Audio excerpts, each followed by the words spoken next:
Hi parents, we're in lesson 6 for the C book, and this week there's a lot to talk about actually. We're doing the flats. Flats are new, and we like to say flats fall down. They go down. Sharps, we've talked about sharps before. Sharps go up. They sharpen up. Sharpen up is how we remember that. They go up. They go up a half step, which means it's the note right next to it. Usually it's the black key because there are more black keys next to it, the white keys. Sometimes a half step is 2 white keys. So if there's no black key between 2 white keys, that is still a half step. So with a flat, we go down a half step. B is very popular, and that's what we're going to start with. Here in our left hand, that's the key we're in. It's usually in the key of F, we have a B flat. So B is going to go down to a half step to the black key. Remember, your student needs to have their hands closer to the black key so they can reach. Their hands are little, black keys are skinny, so they're easier to fall off. It's easier to be precise with hitting the note so you don't mishit it if their hands are closer to the black keys.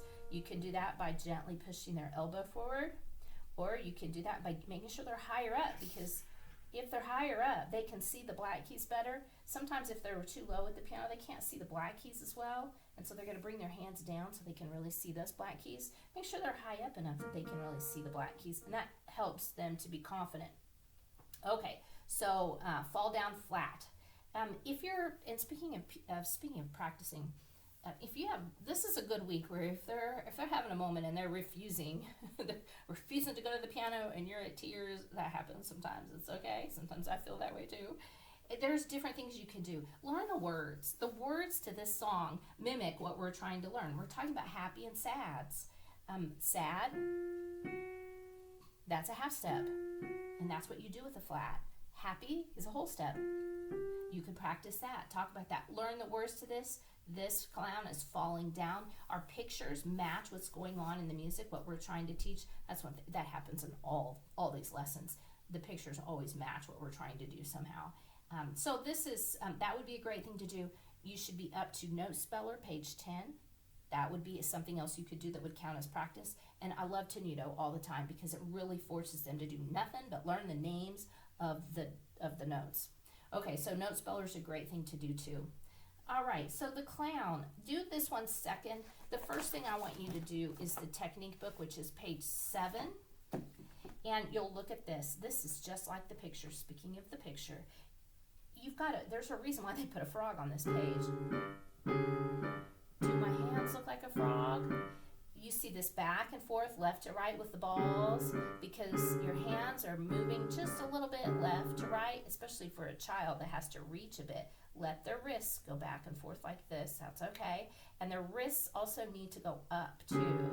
So it feels a little bit more like a circle. It definitely feels like bouncing or jumping like a frog. You want to come down on the chord. It's a fifth up. This will be a comfortable reach. Now notice we're coming up because it's a slur and because it's a staccato. So the second one is really light. So it's accent, staccato.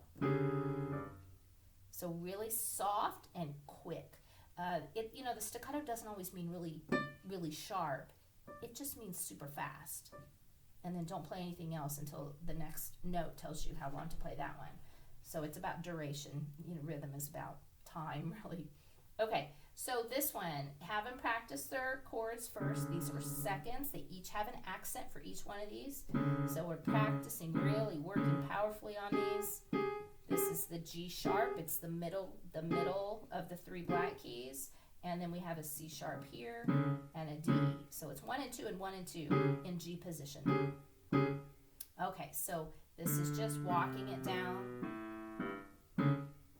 Notice there's dynamics. Remember, this is an instrument of touch. We're getting louder, louder. Then we're starting softly again. Louder, accent, half note, and then we're back to this. And it's contrary motion, and I missed that note. Contrary motion, get quieter as you move in.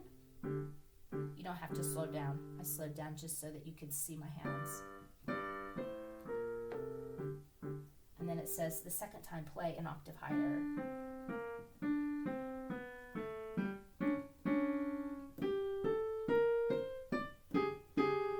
Same, and it's going to be the same thing. Oops, I didn't play that hand an octave higher. I should have done that. should be up there. So both hands move. Left hand moves first, then the right hand. All right, now going back to the lesson book. After they have always practiced technique first, that helps to get their hands warmed up. They can look at their hands a little bit more when they're doing the technique book. When we do the lesson book, we want them to only look at their hands when they're learning the notes. As soon as, 2 days, really about 2 days into doing this, we need to get their eyes up so that they're reading the music. We want them to read the music. We don't want them to memorize it. Anybody could do that using an app on YouTube or on their phone. We want them to learn how to read the music. That's the purpose of taking piano lessons. So make sure their eyes move up and that they're reading the notes while they are playing. Okay, so this is a pattern. It goes down a third to the B flat, up a second, down a third. So this is what it sounds like. It sounds sad. Half note, and then it walks up. This repeats. And then we have fifths down in the left hand. Oh, we're gonna get louder as it goes up, and then it ends quietly. 1, 2, 3, 4, and yeah, okay. It does. I was looking to see if it jumped. It says optional for a happy clown. Ignore the flat signs on the repeat. That would be fun too. You could do that also. So, okay, that's this week. Make sure they're able to do the repeat on this one. They should be up to page 10 in the Note Speller. And this one, try to get them to make sure they do not watch their hands. Start practicing really slowly. Have a good week.